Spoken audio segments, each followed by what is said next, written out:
Welcome, everyone, and you are listening to The Last Dinosaur, and I'm your host, Chris Aversano. Today, I'm pleased and honored to welcome Dr. Vis, founder of the Viswa Group. The Viswa Group was founded in 1991 by Dr. Vis, who holds a PhD in meteorological engineering, a master's in internal combustion engineering, and a bachelor's in marine engineering. He's also known as the bunker guru. What a great name. Dr. Vis, as a marine engineer sailing on ships and during his work at ABS, got to experience firsthand the problems caused by poor quality fuels on ships. This led him to pursue his lifelong vision of Viswa Lab and ensuring and enabling the highest energy solutions for the maritime industry. Dr. Vis, welcome to the podcast. Thank you. Thank you, Chris. We talked in the intro a little bit about what led you to build the group. Kind of walk us through that, because I think that people find it interesting to see where people get to in their journey. It's a long journey. It started out in 1960 when I joined a ship, and I quit ships in 1968. In that 8 years, 3 years, I was chief engineer of ships. Then I joined American Bureau of Shipping as a surveyor. I stayed there for 16 years, during which time I guess I must have visited and inspected ships in operation, ships in dry docks, ships under construction, a total of about 4,000 ships in the 16-year career in ABS.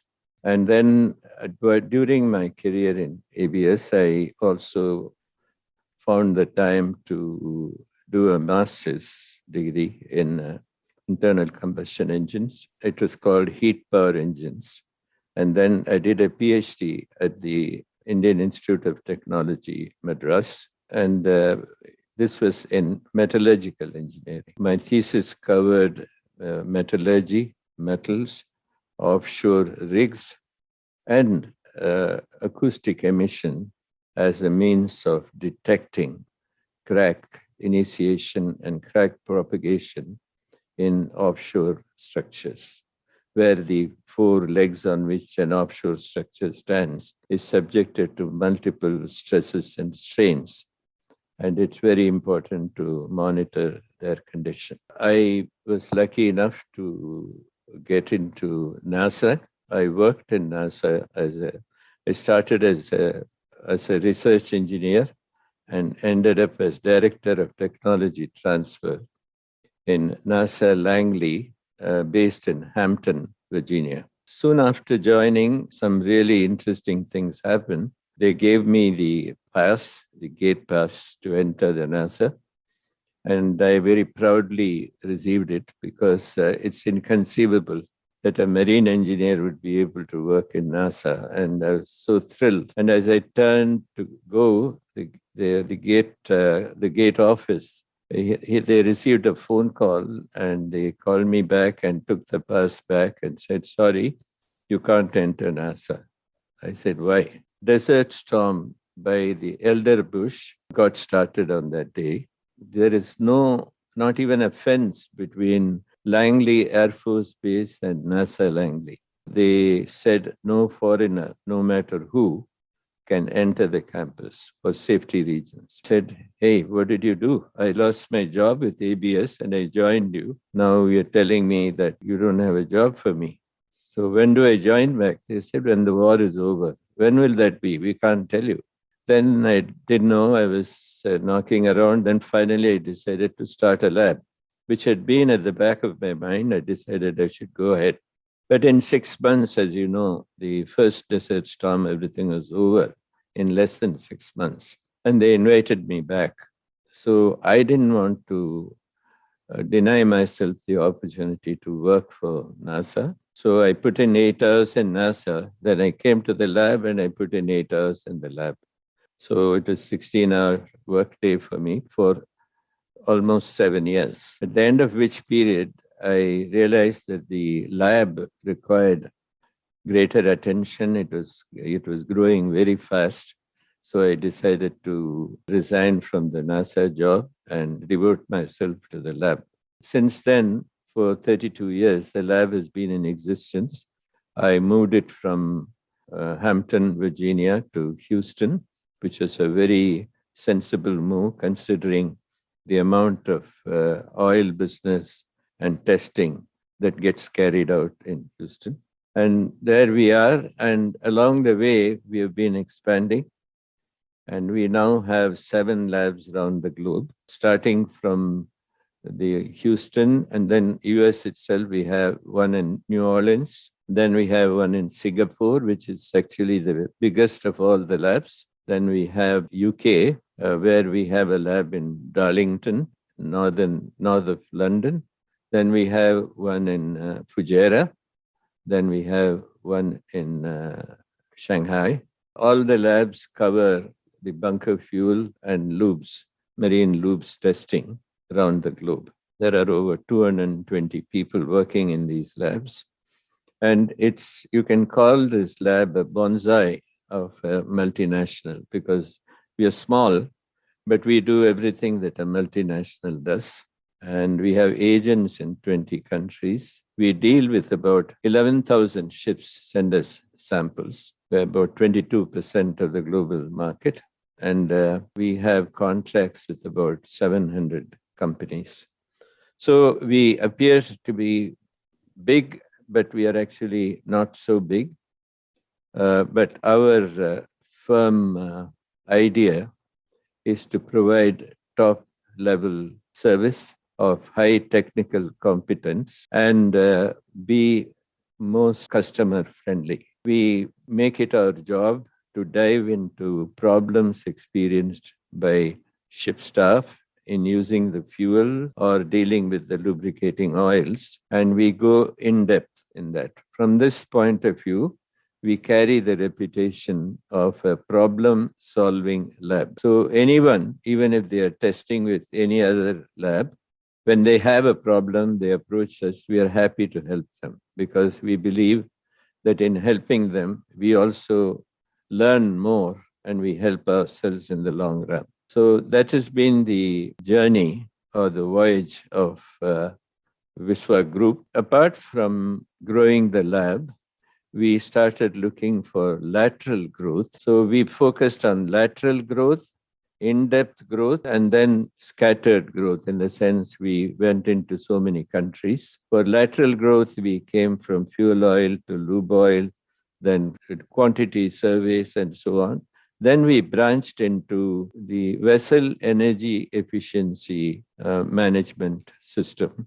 This is purely a computer hardware software-based system we install on ships, and it monitors the performance of the ships, provides information to the ship and to the technical office of the company and to us. So you can monitor almost everything on the ship.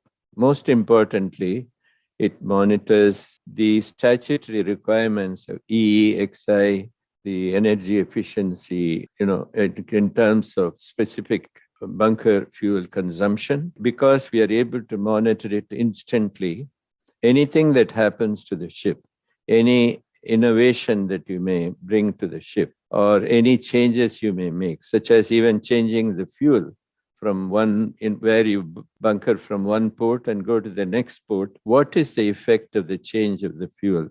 How does it affect the efficiency of the running? And then you may do away with a bulbous bow, or you may paint the hull in a dry dock with a new paint. What is the effect of it? All of it can be measured through 6 parameters in the VEEMS unit, as we call it, Vessel Energy Efficiency Management System. That seems to be how a lot of companies are pivoting, like yours must have, from the time that you started, doing the lab, and quite remarkable, working 16 hours a day in 2 jobs until the company got kind of, big enough to be self-supported. That must have been one of the bigger changes, is kind of this focus on the energy efficiency side, I would imagine. Yes, absolutely. Marine industry took to digital transformation, which a bit late, much behind other land-based industries. And also, as you know, marine industry is very conservative. They don't change very quickly, and they need to be really convinced that it works before they adopt a new technology. True. It's been a challenging journey for us to introduce digital concepts and ideas like how you can monitor the performance just by a small box fitted on your ship, connected to some of the sensors on the ship, and monitor it from shore. And you will know much more about what is happening on the ship than the ship staff itself.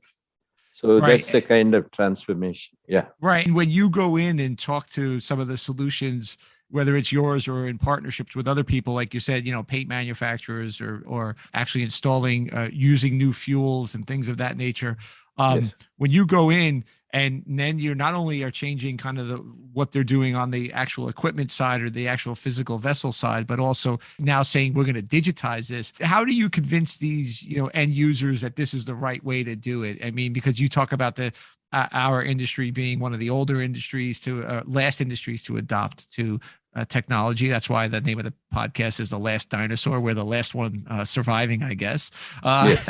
and how do you overcome that, especially given that, you've been in the industry during many, many transformative phases, whether it's OPA 90 and double hull tankers, even the advent of GPS on the deck side. Even myself, when I started sailing in the early 90s, GPS was kind of like once in a while. And now you have it on your cell phone, for Pete's sake. So the question that I'm saying is for you is, where do you see kind of the challenge? Do you still see people pushing up a red flag? How do you overcome that? Yes, you're absolutely correct. It is not easy to, push conservative ship owner or ship management company to adopt to new ways. It's just the nature of the beast, I guess. So we go in and say, give us an opportunity to show the results. And you don't have to pay us, no cure, no pay. And then we'll go and fit this beams unit on your ship. We will do it free of charge. You use it for 6 months and you see some benefit. And then we can talk about getting paid. Even here, it's not enough if we fit it on the ship and tell them start using it. We have to handhold them and continuously make sure that they are using the beams unit. On one ship, it happened to be the first ship that we fitted this. We stopped receiving any signals or information, and we investigated. The captain had disconnected it from the power source, and he was using it for his lighter. So he couldn't care less, You have to push them to use it. Use it. Have you used it? What is today's result? Have you looked at it? Can you go and look at it? Can you use this form? Can you fill up the form using the beams unit? So on and so forth. You handhold them continuously for about 6 months. Then they see the benefit of this unit and saving them multiple hours of labor, painstaking collection of information, entering it by hand on tables and charts and so on. All that is done automatically by the beams unit. Once they have tasted this and they've gotten used to it, then they say, okay, we like it. So we would like to have one more ship and so on. This is the way. And I guess it is much more difficult than in other industries, but then it is our industry. We have to accept it with all its problems and challenges, and we work with them. And since we are also the people who test the fuels and so on, we have easy communication with them. And when we introduce a new idea or a new product, then we are able to discuss with them. And the acceptance is there and the door can be opened easily. It's definitely having that, relationship in a little way, and then you can open it up. And I know just from my own personal, not dealing with somebody on a ship, but, a product manager at Vesan, well, Q88 before that. And we have a very good client, and I ran into somebody that's on the platform at Posidonia, and I said to him, you have access to it. And I know he doesn't log on. He focuses on a very specific part of the business. I said, the platform can help you. He's like, really? Right. And I was like, let's just do a call. Even though I'm in product management, usually those are the client service people. I said, but me, I'll get on a phone call with you and we'll walk through a really simple way on how this will help you. Right. Went through it, showed him some didn't try to show them everything. And I'm sure Dr. Vis, the same thing with you, is that if you try to show them too much, they'll forget it. It's like the expression drinking water from a fire hose, right? So Yeah, correct. you just have to give them a little sip. And I showed him, I think I showed him two things, A Yes. and B. He's Yeah. like, this is brilliant. I go, I'm just telling you, there's like a whole alphabet behind it, but play Yes. around with it, A and B, let me know what you think, and then we'll come back. And he was so happy just to have that interaction and showing him. And Yes. because I used to be a broker and I was able to say, well, if you have a client asking you for a list, here's how you could do this, because I Yes. knew the questions, just like you know the questions because of your, of all the time that you spent at ABS, of all the time that you Yeah. spent on ships, you know the questions or the problems that they face. You could say, just try it to look for this, and then here's Yes. where you're going to see the results. And I think that that's what makes companies like yours Yes. really powerful, because it's not just a technology piece, but the technology piece with the in-depth knowledge is Yes. really where it makes the most sense. And I find that in our industry, you can't just have a surface level of knowledge. You have Yes. to almost be able to do their job. Like you have to be able to go, all right, I'm going to go on the ship as a chief engineer or a captain. Like you have to be able to do that, or at least have done it, in order for people to kind of get the respect, and that you can make the point in a way that a salesperson or a client service person from other companies can't. Yes, absolutely. You put it very correctly. That's one of the challenges that our industry has, because we do have a lot of really interesting digital platforms, but they don't have the detailed knowledge of actually how to use it, because our industry is more complex than many others, and it Yes. requires the nuanced view. Speaking of other challenges, you spoke a little bit of that. Talk to me a little bit more about what you're seeing. I guess the other big challenge is the emissions control and efficiency, how you see the industry tackling that.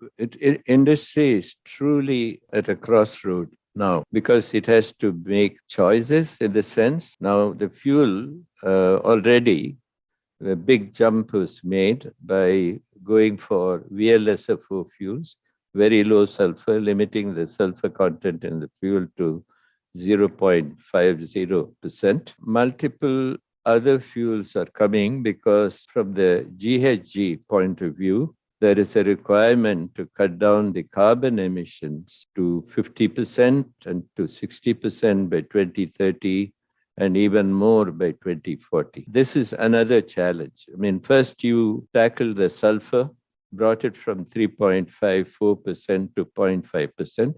Then you have the carbon challenge to bring down the carbon emission. Now, this has thrown up multiple technologies, multiple type of fuels, which the marine industry could use. Each one has its merit and demerits. We have a very interesting white paper on this. Anybody who's interested will be willing to forward it to you.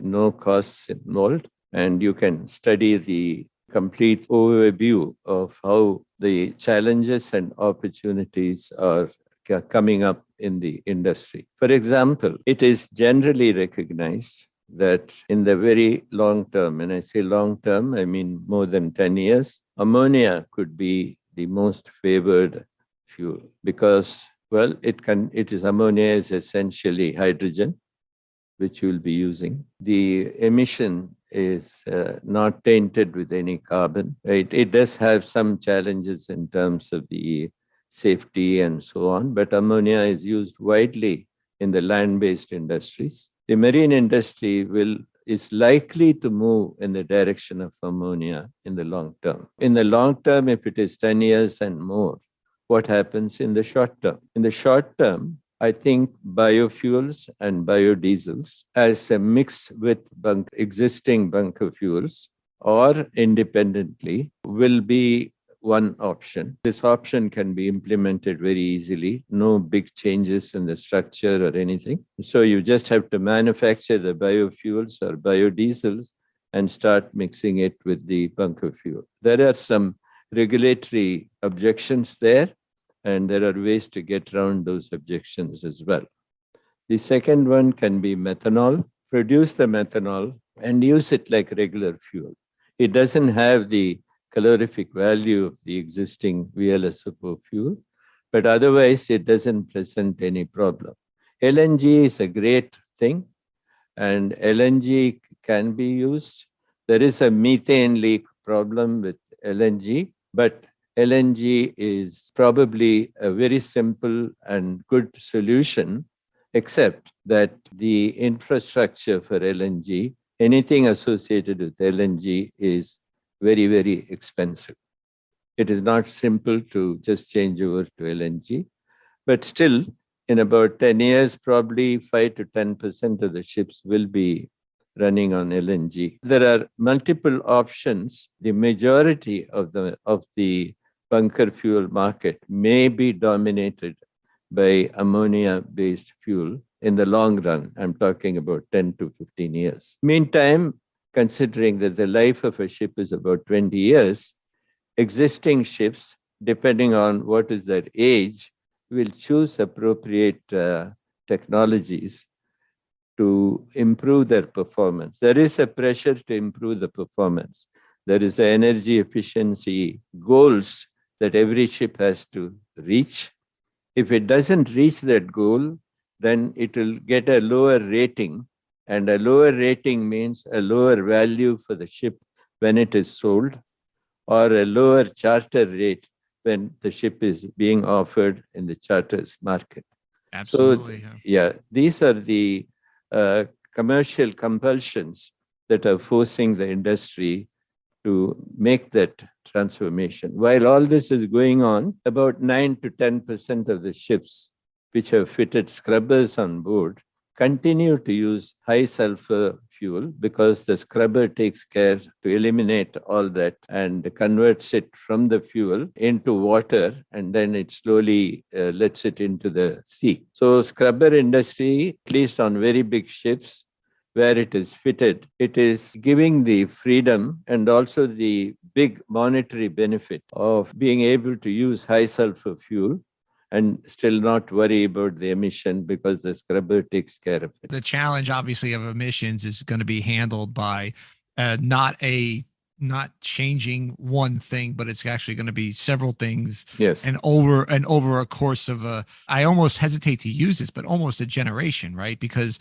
if you could look back, the scrubber, the question of putting scrubbers in started in earnest about 4 years ago, where you had the time before the 2020 regulation started. So people, dry docks started to look at that. So that was about 4 years. And your estimation of another fuel and your thought, ammonia, which sounds feasible, especially if you get a similar infrastructure needed in the LNG, which is a mid-step, right? It's a similar type of infrastructure with the frozen lines and everything. I'm assuming the ammonia would be handled the same way.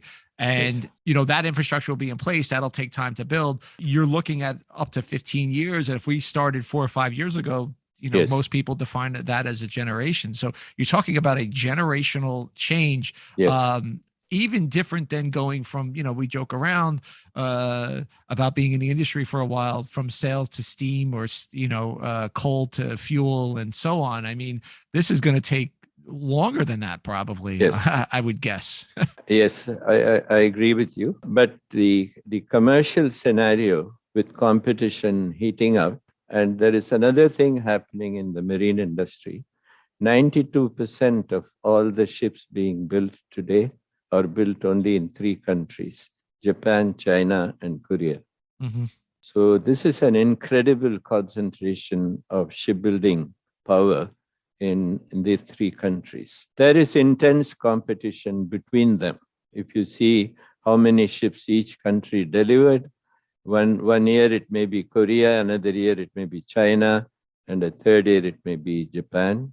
And because of the competition, they are embracing technologies, they're adapting technologies, and they're pushing their technologies into the industry. I must say that the rest of the world is lagging behind because the competition has not been that intensive. I could almost say that it's difficult to compete with these 3 guys who are dominating the marine industry, because they have embraced new technologies, digital technologies, new methods of manufacture, methods of measuring. They are likely to stay at the top for the foreseeable future.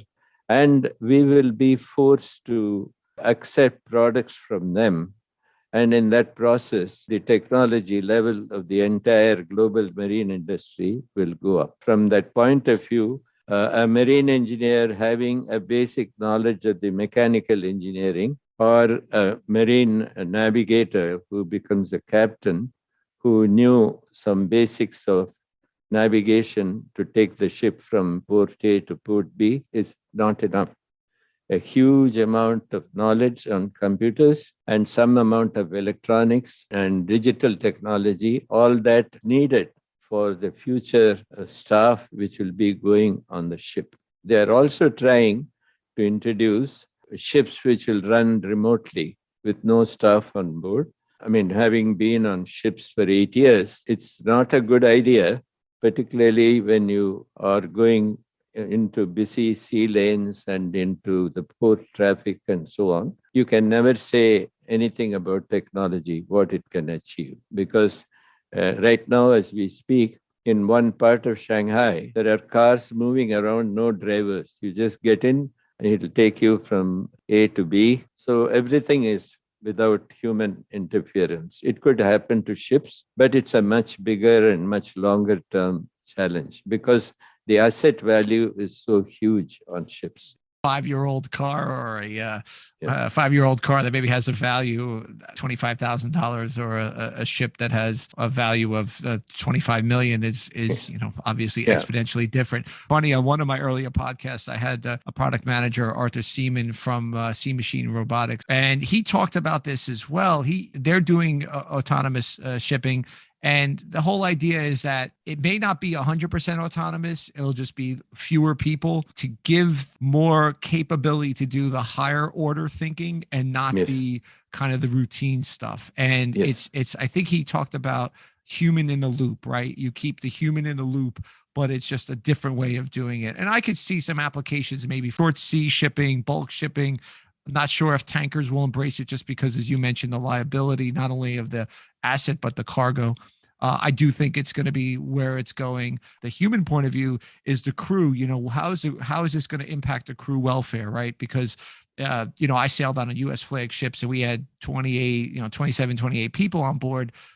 Ships now are crewed with much fewer people. Could you imagine even crewing less? It becomes a little bit of a very lonely proposition, which weighs into the human factor, right? That's a human factor. So if you have, let's say, 6 people on board, I mean, becomes a very different, different beast.